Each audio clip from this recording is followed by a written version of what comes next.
Pode começar? Ok, meus irmãos, que a graça e a paz do nosso Senhor Jesus Cristo seja com todos nós. Amém? Vamos dar início ao nosso culto nesta noite. Vamos ficar de pé, amados irmãos. Vamos orar ao Senhor, iniciando assim mais um culto para a honra e a glória de nosso Senhor. Pai, nós estamos aqui mais uma vez em Tua santa presença, Senhor Deus, e queremos render graças ao Teu nome, Senhor, e dizer, ó Pai, o quanto é bom, o quanto é agradável poder estar aqui mais uma vez em Teu santuário, Senhor. E como diz, Pai, a Tua palavra, onde estiver 2 ou 3 reunidos em meu nome, ali eu estarei presente. E nós Te louvamos, Pai, porque cremos na Tua presença aqui. E cada um de nós chegamos aqui, Senhor Deus, com esse desejo de Te louvar, com esse desejo de ouvir a Tua voz através da Tua palavra, com esse desejo, Senhor Deus, de Te cultuar, porque, como diz a Tua palavra, grandes coisas fez o Senhor por nós, e por isso, Pai, nós estamos cheios de alegria, a alegria de saber que o nosso nome está escrito nos céus, está escrito no livro da vida. Senhor, que cada dia nós possamos ter em nossos corações a gratidão de Te louvar, de Te exaltar, e que não seja, Senhor Deus, as dificuldades, as lutas e as aflições que são comuns, Senhor Deus, que passemos aqui nesse mundo, que venha, Senhor Deus, porventura, ofuscar o brilho da luz de Cristo que habita em nós. Que nós possamos cada dia estarmos preparados, Senhor Deus, para responder a cada um que deseje saber qual é a razão da nossa alegria, qual é a razão da nossa esperança. E que nós possamos, meu Pai, com todo entusiasmo falar que a razão da nossa esperança, a razão da nossa alegria, chama-se Jesus Cristo. Então, Pai, nós estamos aqui gratos e queremos louvar esse Senhor maravilhoso, o Senhor Jesus Cristo, o Senhor das nossas vidas. Abençoa a Tua igreja neste momento, Tua igreja presente nesse santuário, como também a Tua igreja, através daqueles irmãos e irmãs que acompanham neste momento, ó Pai, essa concentração de culto, esse momento de reunião do Teu povo aqui no Teu santuário. Assim oramos e assim agradecemos no nome santo e glorioso de Jesus. Amém e amém. Queridos, nós vamos louvar a Deus com o hino do cantor cristão número 382. O título desse hino é muito válido para hoje. Temos sentido essa necessidade, temos sentido a urgência desse despertamento, dessa alegria de irmos à igreja, não é?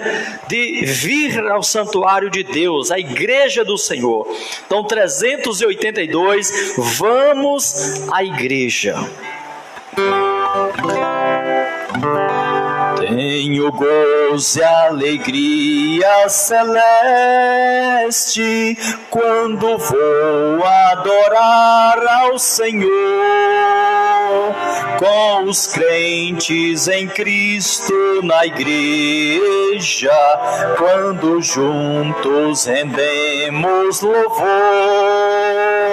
Oh, vem, vem, vem, sim, vem à igreja comigo, sim, vamos servir ao Senhor, pois maior alegria não temos do que ter comunhão em amor. Vamos, crentes em Cristo, à igreja, conversar com o nosso bom Deus, escutar os seus ricos conselhos, recolher ricas bênçãos do céu. Oh, vem, vem, vem, sim, vem à igreja comigo.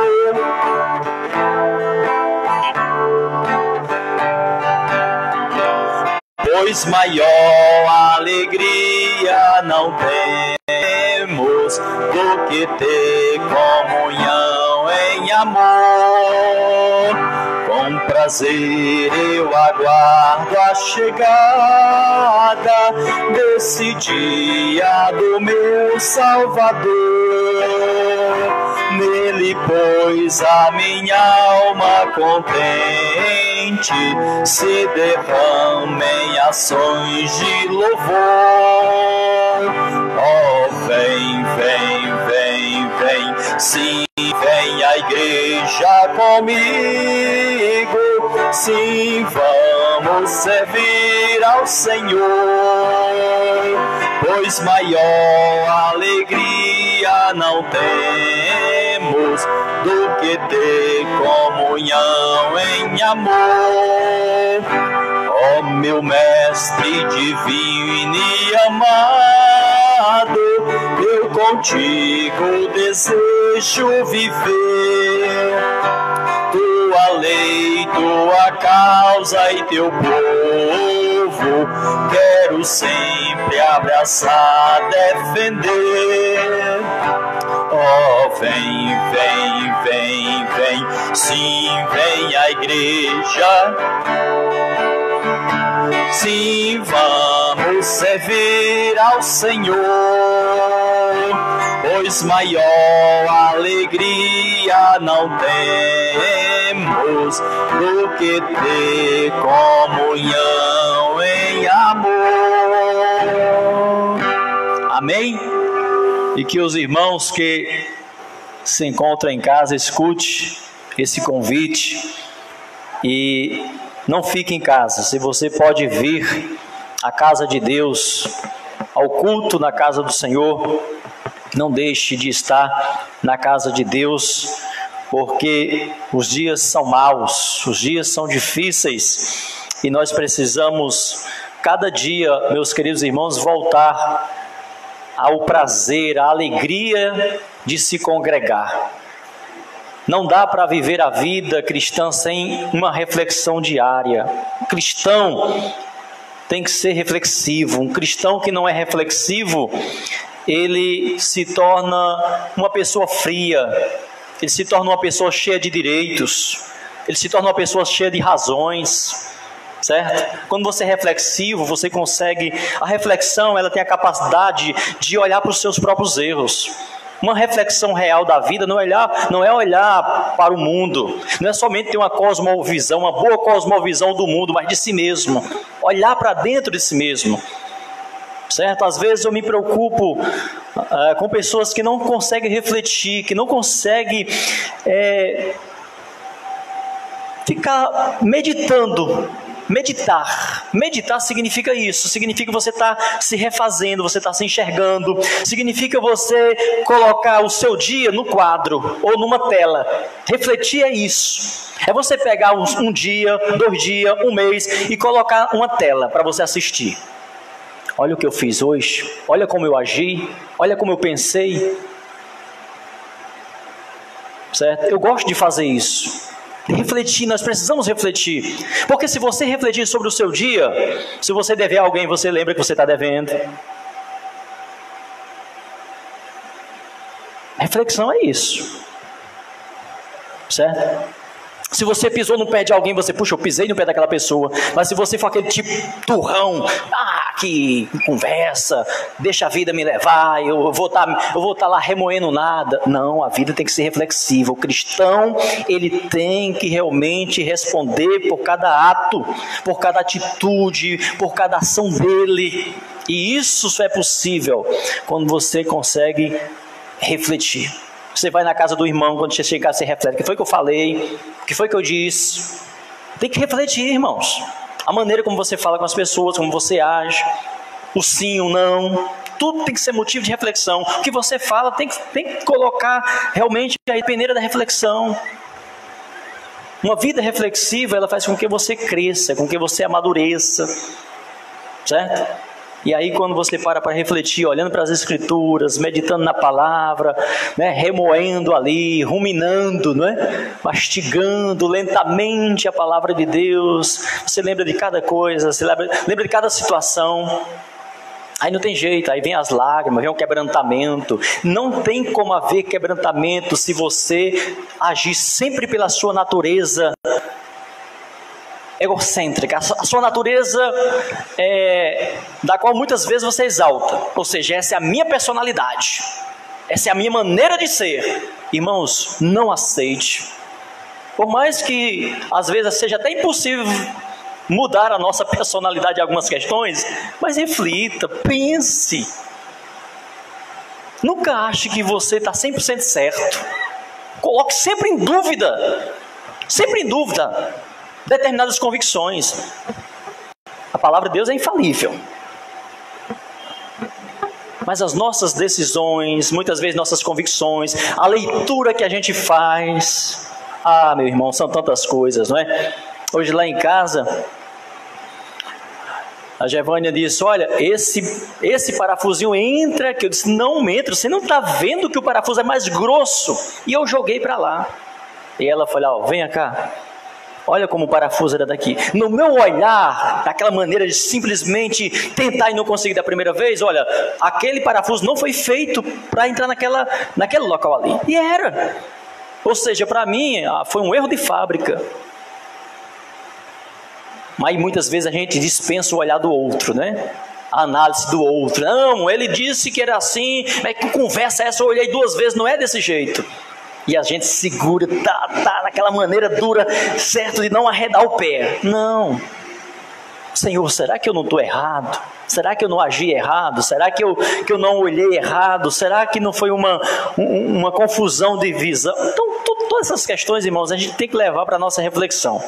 Agora, não adianta refletir e não voltar atrás quando necessário for. A gente tem que voltar. Eu estava assistindo agora há pouco ali uma mensagem de arrependimento de um grande evangelista, né, do passado, não sei qual foi o ano, James Swagger, né? É tremendo, né? Ele pedindo perdão lá à igreja, né? Cometeu um pecado e pedindo perdão à esposa, pedindo perdão aos filhos, pedindo perdão aos pastores. É uma coisa que aconteceu não sei quantos anos atrás, mas você assiste, não tem como você não chorar, porque você vê a sinceridade. Então, a coisa mais terrível na vida de um homem, de um crente, não é a queda, é ele permanecer lá orgulhoso, certo? Mesmo errando, colocando a culpa nos outros. E eu achei muito belo isso. Olha, a culpa não foi de ninguém, a culpa é minha, e eu não vou dar outro nome. Foi um tropeço, foi uma vacilada minha, não, foi pecado meu. A gente quer sempre encontrar uma palavrazinha para poder não usar o termo pecado, né? Eu pequei, igreja, eu pequei, meu não. Foi um tropeço, foi uma falha, eu estava assim, assado e tal. A gente quer sempre procurar um meio termo para não assumir a culpa. E é possível que ele, durante algum tempo, tenha feito isso. Mas chegou um momento que ele quis, e só há um jeito, irmãos, da gente se consertar plenamente. É quando a gente confessa mesmo verdadeiramente. Aí, de fato, as pessoas acreditam. Sinceramente, eu tenho plena confiança numa pessoa que realmente ela se arrepende. Para mim, ela passa a ser mais importante para mim do que antes. Eu passo a vê-la com um olhar mais de cristão do que antes. Porque só um cristão verdadeiro, ele tem coragem, ele tem a humildade de reconhecer, de pedir perdão, de se quebrantar. Isso faz toda a diferença. E tem faltado isso, irmão, no nosso meio cristão, viu? Eu olhando para aquela confissão daquele homem, meu Deus, isso tem faltado, né? A pessoa comete um pecado, ao invés dela se arrepender, ela vai para outra igreja hoje. Ou seja, comete um pecado, ao invés de se voltar para Deus, se arrepender, pedir perdão à igreja, pedir perdão com quem? A pessoa se muda de igreja. Tem acontecido assim hoje. Você acha que isso é uma forma de se arrepender? É uma forma de purificar, mudar de igreja? É a igreja, é o terreno, é o ambiente que purifica as pessoas? Não, é a confissão. Se eu pequei aqui, eu tenho que me arrepender aqui. Eu tenho que confessar para a igreja que eu pequei contra a igreja, contra o corpo. E não deixar das costas e ir para outra igreja, me congregar em outro canto. Não, o meu problema foi aqui, eu tenho que resolver aqui. Então, essas questões têm realmente, de certa forma, maculado, certo, a imagem da igreja, do corpo, porque nós temos perdido... irmãos, desculpem, sentem-se, por favor. Nós temos perdido o verdadeiro sentido da confissão, certo? Confissão, meus irmãos, não tem meia culpa não. Confissão, ou assume a culpa plenamente ou não é confissão. certo? Não é confissão. Então, não adianta você querer confessar o pecado para uma pessoa dizendo que foi outra pessoa que cometeu, né? Não tem como você realmente, não vale, né? E muitas vezes a gente quer saber a reação da outra pessoa contando que foi outra pessoa, quando na verdade foi a pessoa mesmo que cometeu o pecado, né? E a pessoa experiente sabe. A pessoa experiente que escuta sabe, não foi ele, não foi a pessoa, foi ele. Mas eu não vou entrar no mérito não. Irmão Jacques nos eleva a Deus em oração. Nós vamos louvar depois com mais um hino. O irmão Jacques vai orar a Deus. E nós vamos cantar, após a oração do irmão Jacques, o hino 154, Firme nas Promessas. Oremos.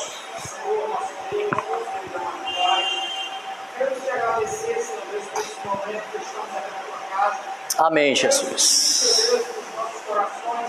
Recebe-nos, Senhor Deus, levantar-nos, ó Deus, para ouvir a tua palavra, Senhor Deus, que venha de encontro, ó Deus, aos mesmos, para que possamos, ó Deus, fazer essa palavra, Senhor Deus, valer dentro de nós. Amém, Jesus.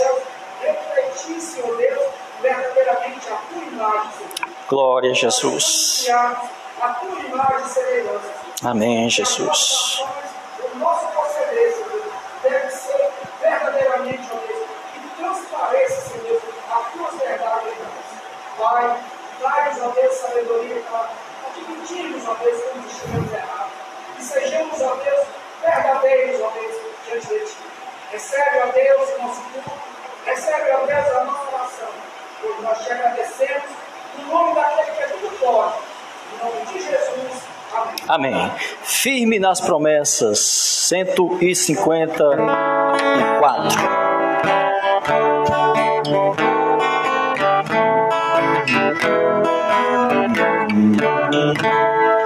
Firme nas promessas do meu Salvador, cantarei louvores a meu Criador. Ficou pelos séculos do seu amor, firme nas promessas de Jesus.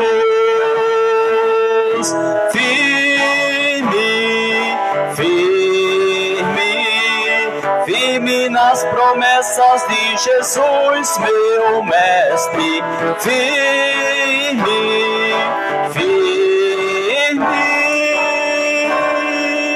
Sim, firme nas promessas de Jesus.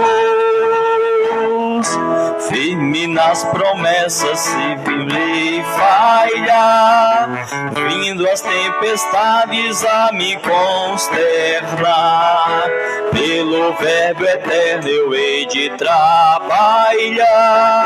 Firme nas promessas de Jesus.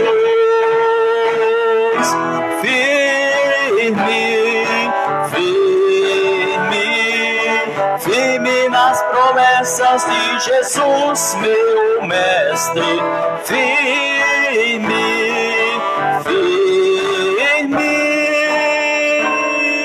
Sim, firme nas promessas de Jesus. Firme nas promessas, sempre vejo assim purificação no sangue para mim. Plena liberdade gozarei sem fim. Firme nas promessas de Jesus.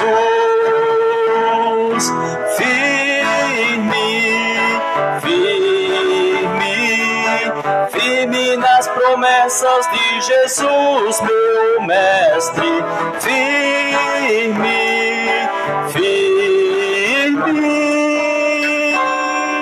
Sim, firme nas promessas de Jesus. Firme nas promessas do Senhor Jesus, em amor ligado com a sua cruz. Cada dia mais alegro-me na luz.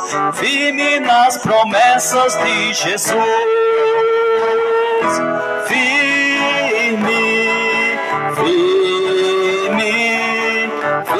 nas promessas de Jesus, meu mestre.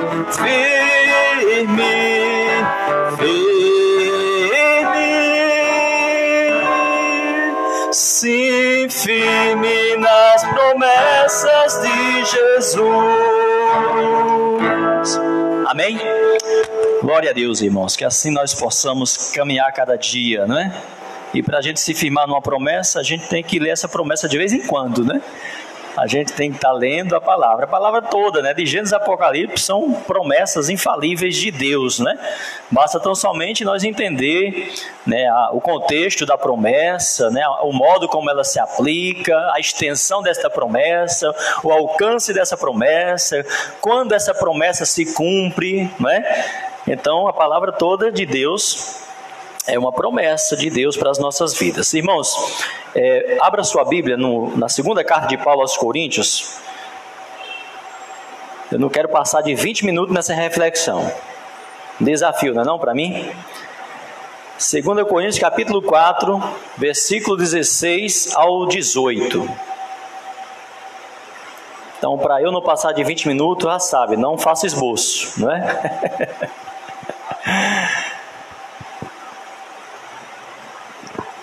Segunda Coríntios 4, do 16 ao 18. Meus irmãos, esses 3 versículos, você lê aí, você já vai dizer, puxa pastor, vamos para casa? Paulo já pregou para nós aqui, ele já pregou, já explicou, mas tem muito mais, não é? A palavra de Deus é viva, ela se renova cada dia, e por isso que a gente continua pregando até a volta de Jesus.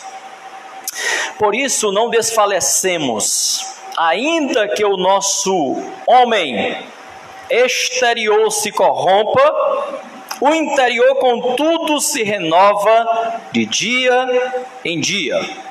Pois a nossa leve e momentânea tribulação produz para nós eterno peso de glória acima de toda comparação. Portanto, nós não atentamos nas coisas que se veem, mas nas que não se veem. Pois as que se veem são temporais, e as que não se veem são eternas. Senhor, obrigado, Pai, por esta palavra preciosa, esse ensinamento precioso, Senhor Deus, que a Tua palavra nos traz nesse momento. Ó Deus amado, e nesse momento de reflexão, nesse momento em que vamos nos debruçar por alguns minutos nesse texto sagrado, fala, Deus, aos nossos corações. Assim te oramos, na dependência do Teu Santo Espírito, em nome de Jesus. Amém. Irmãos, o tema da mensagem, não sei se é o mesmo tema da sua Bíblia, não é? Mas na minha Bíblia diz assim: o desígnio e efeito das aflições. Olha só, o tema da mensagem, não é? O tema da mensagem está aí. Talvez a sua Bíblia tenha alguma coisa diferente, mas talvez seja o mesmo, né? O desígnio e o efeito das aflições, das tribulações. Irmãos, quão contraditório é o evangelho chamado evangelho da prosperidade, quando se comparado com o que a Bíblia diz. Esse pseudo-evangelho que é anunciado por dezenas de igrejas que aderiram à teologia da prosperidade. Porque não tem evangelho, ou não é evangelho, quando se exclui a cruz. E qualquer tipo de pregação que ensine o homem que ele não passa por aflições, que ele não passará por necessidade, que ele não sofrerá situações muitas vezes semelhantes e em alguns momentos até mais dura, dependendo do propósito, do que até mesmo pessoas que não conhecem a Deus, é um evangelho que está excluindo a cruz de Cristo. Porque nós não encontramos no Novo Testamento nenhum ensinamento que nos respalde a esse tipo de ensinamento, em que o crente ele não padece, em que o crente ele não passa por situações difíceis, duras, ao ponto de morrer. Por isso que Jesus, para poder tranquilizar, para poder encorajar os seus discípulos, os seus apóstolos, da tamanha luta, da tamanha perseguição, das dores, das injustiças que eles iriam passar, Jesus os alertou dizendo: olha, neste mundo vocês irão passar por tribulações, por aflições, mas tenham bom ânimo, enfrente com bom ânimo, não desfaleçam, porque eu venci, eu superei, eu venci. Em outras palavras, Jesus estava dizendo: vocês também vencerão. Por isso não desfalecemos. Meus irmãos, quem está falando aqui não é alguém que todo o tempo em seu ministério, em sua vida, desfrutou somente de bênçãos, de alegrias, de fartura, de prosperidade, de situações favoráveis. Quem está falando aqui foi alguém que disse: eu aprendi a viver em paz, eu aprendi a viver contente, eu aprendi a viver alegre, eu aprendi a glorificar em qualquer situação. Eu experimentei uma vida farta, uma vida de abundância, mas também já enfrentei escassez, dificuldade, mas eu aprendi a viver bem qualquer que seja a situação, porque eu posso todas as coisas. Eu posso enfrentar tribulações, eu posso enfrentar dificuldades, eu posso enfrentar uma enfermidade, eu posso enfrentar um espinho na carne, eu posso experimentar uma praga que venha para atingir toda a humanidade, e eu, como crente, esteja no meio dela. Eu posso todas as coisas, eu posso superar naquele que me fortalece, Jesus Cristo.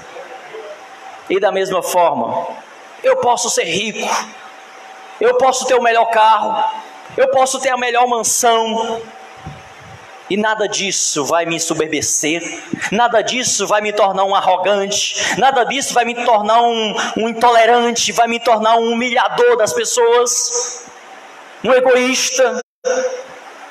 Paulo está ensinando o equilíbrio nessas duas vertentes. Ainda que o nosso homem exterior se corrompa, se deteriorize, se desgaste, se envelheça, volte ao pó como vai voltar de fato. No entanto, entretanto, o homem interior, o espiritual, a minha alma, o meu espírito se renova dia após dia. Irmãos, às vezes a gente vai passando os anos e a gente não tem noção, não é? Para a gente está no mesmo jeito, mas a gente sabe que o homem velho, o corpo vai se deteriorando, vai se acabando, vai minguando, até que chega um momento que não resiste mesmo. Mas e o interior? O homem espiritual se renova cada dia. Irmãos, a tendência, o correto é, à medida, quanto mais tempo de crente eu tenho, mais crente eu devo ser. Quanto mais tempo de crente, de fé eu tenho, mais maduro, mais convicto. Essa de, tempos atrás eu era assim, então, desviou então? Por isso que a Bíblia vai nos encorajar, Jesus vai nos encorajar a voltar ao primeiro amor. Porque nós devemos viver a vida cristã todos os dias como se fosse aquele dia, o dia da descoberta, o dia do encontro. E podemos sim, meus irmãos, porque a palavra de Deus vai nos encorajar a viver cada dia, despertando, encorajando, acordando, renovando esse homem interior.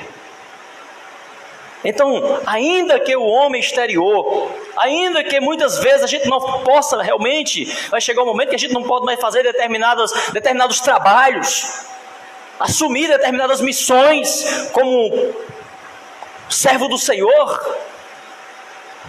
Mas isso não significa que a fé, que a unção, que a autoridade espiritual, que o amor, que o fervor mudou. Eu posso ter uma velhice realmente brilhante, gloriosa, ou também uma velhice de murmuração. Se eu, como crente, chegar à velhice e a minha velhice for de murmuração, você sabe o que significa? Significa que eu era murmurador. Significa que toda a minha vida eu vivi daquele jeito. Porque biblicamente O homem interior não se desgasta. Pelo contrário, o homem interior cresce à medida que o exterior se desgasta. Como disse Michelangelo, né? O grande escultor, pintor, filósofo, um monte de coisa que ele era. Ele dizia o seguinte: quanto mais o mármore se desgasta, mais a estátua cresce. Quanto mais o mármore se desgasta, mais a estátua cresce. Ele era pintor, escultor, fazia as esculturas de mármore, né?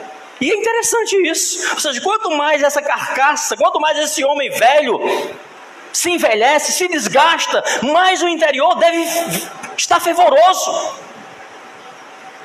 Deve ter desejo, vontade, prazer. O homem interior não se aposenta.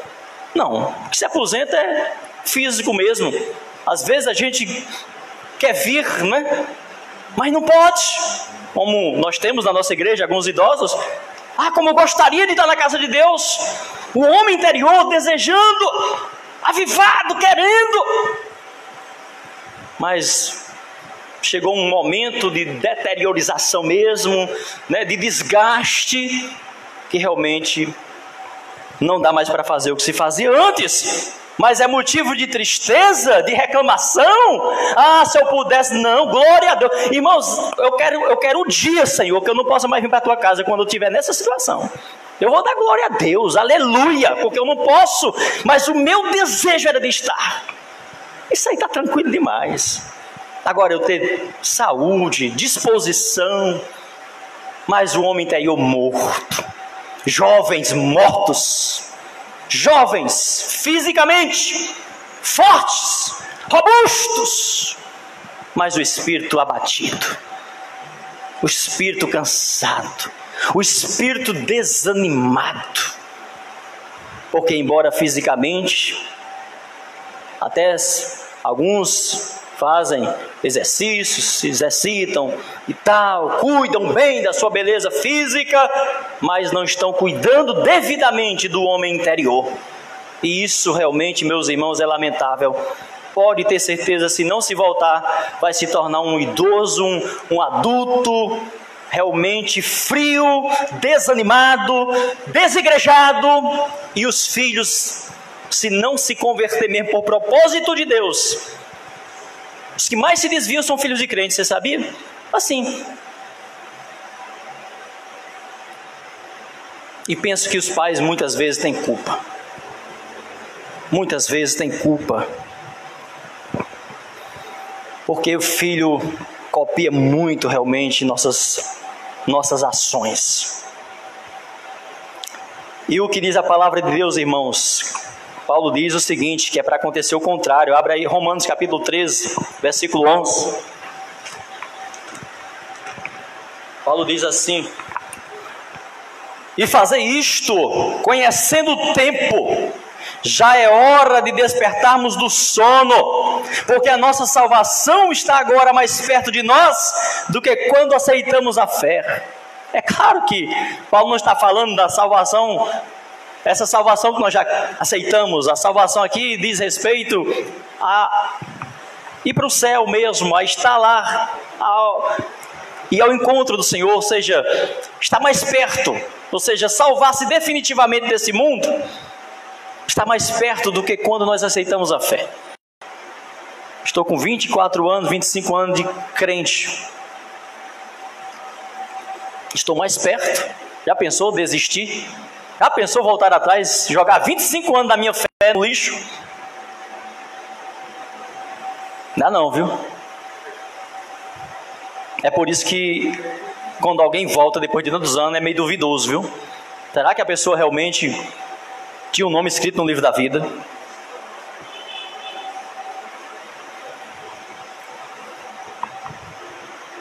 Irmãos, não desfaleça. Não desfaleça.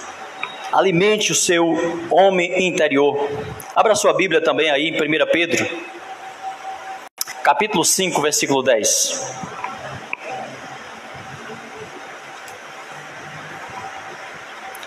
Primeira Pedro, capítulo 5,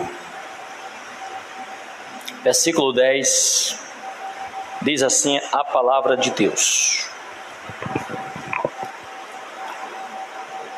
e o Deus de toda graça, que em Cristo Jesus vos chamou glória, depois de haverdes padecido um pouco, ele mesmo vos aperfeiçoará, confirmará, fortificará e fortalecerá. Irmãos, depois de padecer alguma coisa, ou seja, é necessário passar por aflições, é necessário padecer, é necessário enfrentar, como já disse em outros momentos, com resiliência, as lutas, as aflições, os problemas da vida. E aí, queridos, quando a gente lê o versículo seguinte, você fica, puxa, Paulo está brincando. Como que ele chama de leve e momentânea o que ele passava? E nós sabemos muito bem que as tribulações de Paulo não eram leve nem momentânea coisa nenhuma. Mas pastor, então quer dizer que Paulo estava mentindo? Ou ele estava brincando, ou ele estava o quê? Por que ele chamou de leve e momentânea? Quando de fato, quando você vai ler a história de Paulo, não, um homem que padeceu o que Paulo padeceu, não pode considerar isso como leve e momentânea. Mas o versículo vai responder por que ele chamou de leve e momentânea. Porque ele fez uma comparação. E se o cristão não estiver constantemente comparando a sua tribulação, a sua luta, o seu sofrimento com a glória, com o céu, ele vai desistir. Porque vai chegar um momento que as tentações vão ser tão terríveis e a maneira como ele vai ser atacado vai ser tão forte que ele vai dizer, realmente não valeu a pena, é melhor voltar mesmo. Mas aqueles que de fato encontraram esse tesouro, como a Bíblia diz, Jesus conta nas parábolas, que os céus é um tesouro escondido em um terreno em que ninguém dá valor, porque está oculto aos olhos daqueles que só enxergam fisicamente, que só enxergam as coisas desse mundo. De fato ele vai voltar atrás. Mas Paulo faz uma comparação. Paulo compara o quê? Com a glória. E aí quando ele compara as tribulações e aflições com a glória, o que é que ele diz aí? Pois a nossa leve e momentânea tribulação produz o quê? Para nós eterno peso de glória. Ou seja, o fato dele considerar leve e momentâneo é por conta da glória. E isso ele vai dizer lá em Romanos capítulo 8, versículo 18, quando ele diz, eu tenho por certo que as tribulações, as aflições desse tempo presente, não são para se comparar. Romanos 8, 18. Não são para se comparar com a glória que está para ser nos revelada. Ou seja, se nós, irmãos, seguimos a Cristo e enfrentarmos lutas e tribulações, pensando no que eu possa ganhar aqui nessa terra, não tem como permanecer. Não tem como continuar. Não há essa promessa bíblica. Não há essa promessa. Por isso que há tantas pessoas aí frustradas, né? Com Deus, com a igreja, sei lá com quem, porque foram enganados. Agora, quando você aceita o Evangelho, porque o Evangelho ensina a fé, pelo que a palavra de Deus ensina, primeiramente levando o homem a reconhecer os seus pecados, a reconhecer o seu estado de destituído da glória de Deus, a reconhecer que o que ele merece é a morte. E aí, mediante ouvir uma mensagem dessa, se converter, aí é porque realmente as riquezas ocultas da glória foi a ele revelada. Coisas que olhos não viram, nem subiu ao entendimento, à compreensão dos homens, nem ao seu coração, foram as que Deus pelo Espírito revelou aos que creram. Então só dá para continuar nesse Evangelho, só dá para continuar realmente encangado com Cristo. Esquisito, né? Mas é isso mesmo. Quando ele fala lá em Mateus capítulo 11, vinde a mim todos vós que estáis cansados, sobrecarregados, que eu vos aliviarei, tomai sobre vós o meu jugo. Jugo lá, está falando de uma canga, né? Onde dois animais, a canga, o jugo, era uma espécie de ligar dois animais um ao lado do outro, para poder conseguir carregar a carroça, a carga. Aquilo é um jugo, é uma canga. Então quando Jesus Cristo diz, tomai sobre vós o meu jugo, a minha canga, ou seja, eu vou estar ao lado de você. Bota a canga no seu pescoço, bota na minha, que você consegue. Aí você chega lá, mas sozinho não dá para chegar não. É por isso que os que não estão encangados, lado a lado com Cristo, pela fé, eles vão realmente olhar para trás. E Jesus fala claramente lá em Lucas capítulo 9, não é?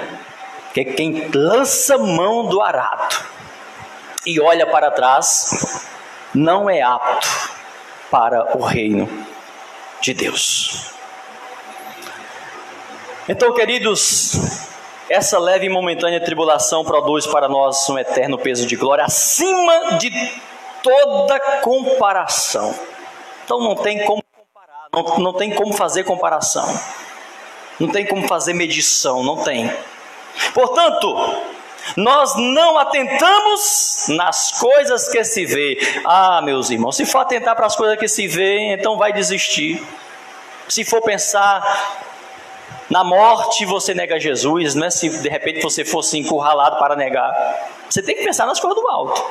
Se você for pensar na dor, no sofrimento, na saudade dos filhos, vou deixar minha esposa, meus filhos, não, eu nego. Nega mesmo. Você tem que olhar para Jesus, para a glória. Fechar os olhos e olhar para Jesus, porque se olhar para trás não tem jeito, nega mesmo. Porque o nosso coração, irmãos, está onde estiver o nosso tesouro. Por isso que Jesus disse, irmãos, e alguns ignoram, alguns não aceitam essa pregação. O mundo jamais vai aceitar. Aquele que amar pai, mãe, irmão, esposa, filho mais do que a mim, não é digno de mim. O mundo não tem como aceitar essa mensagem, meus irmãos. Não tem. Isso é loucura. Eles vão sempre atribuir a uma fé fanática. Eles não atribuem que alguém negou o seu filho, seu pai, sua mãe, seu irmão, por amor a Jesus. Vai sempre canalizar para uma fé fanática, para uma religiosidade, para algo realmente nessa direção. O mundo não vai entender, e nós não estamos preocupados em explicar, em dar explicação ou justificativa para o mundo a respeito da nossa fé e das nossas convicções. Por isso que as nossas convicções e a como nós transmitimos é para a igreja, para que a igreja, como os cristãos tinham um sinal no passado, quando lhe ateavam fogo, eles levantavam esse dedinho aqui para dizer que valia a pena, que dava para suportar aquela morte, porque eles eram amarrados, não é? No tronco, com as mãos para trás, a língua era cortada em praça pública, depois de umas boas chicotadas e tirado umas lapazinhas de couro das suas costas, e ele era levado para ser colocado naquele tronco amarrado. Mas como eles não podiam falar, e ali estava em volta deles os cristãos fiéis, e não tinha como falar porque a língua estava cortada, então quando o fogo queimava as cordas que estavam aqui, ele levantava o seu dedinho lá dizendo para os outros, testemunhando: vale a pena, não desistam quando colocarem vocês no tronco e atearem fogo em vocês. Então, a nossa palavra é sempre para que a igreja cada dia sinta-se encorajada a prosseguir. E para encerrar, eu quero que você abra aí em Hebreus capítulo 12, versículo 2 e versículo 3, para a gente assim estar cumprindo a nossa promessa dos 20 minutos. Hebreus capítulo 12, versículo 2 e 3 diz assim: olhando firmemente para Jesus, autor e consumador da nossa fé, o qual, pelo gozo que lhe estava proposto, Jesus, diz a Bíblia, que foi fiel até a morte, não é? E morte de cruz. Pelo gozo que lhe estava proposto, o próprio Jesus Cristo olhou para o gozo que lhe estava proposto, suportando a cruz, desprezando a ignomínia, e está sentado à destra de Deus. Considerai aquele que suportou tal oposição dos pecadores. Considere contra si mesmo, para que não vos canseis, desfalecendo em vossas almas. Paulo disse lá no versículo 16: não desfaleçais, não desfaleça. O autor aqui diz: olhem para Jesus, contemplem Jesus na cruz, suportando tudo isso por vocês, para que vocês não desfaleçam e guardem as vossas almas. Que Deus em Cristo Jesus nos abençoe. Vamos orar mais uma vez. Pai, muito obrigado pela Tua palavra santa, viva e eficaz. Nós te agradecemos e pedimos, Pai, que o Teu Santo Espírito nos encoraje e nos fortaleça cada vez mais para sermos propagadores desta mensagem, e que a Tua igreja, o Teu corpo santo aqui na terra, possa cada dia estar firme, ainda que o nosso homem exterior se deteriorize, Senhor, se desgaste pelo uso e, sobretudo, pelo uso na vida cristã. Que o nosso homem interior, o nosso espírito, a nossa alma se renove cada dia, deseje cada vez mais de Ti, Pai. E que os nossos passos mais preciosos sejam em direção à Tua casa. Que o shopping não seja o nosso passeio mais precioso. Que a praia não seja o nosso passeio mais deleitoso. Que as montanhas e montes não seja o ar mais puro para nós respirarmos com segurança. Mas que seja a Tua casa, Senhor. Porque aqui nós cremos que pela fé nós estamos seguros. Para a glória do Teu santo nome. Assim oramos e assim rogamos a Tua bênção sobre a Tua amada igreja, a Tua amada igreja Batista de Montese. Amém. Amém.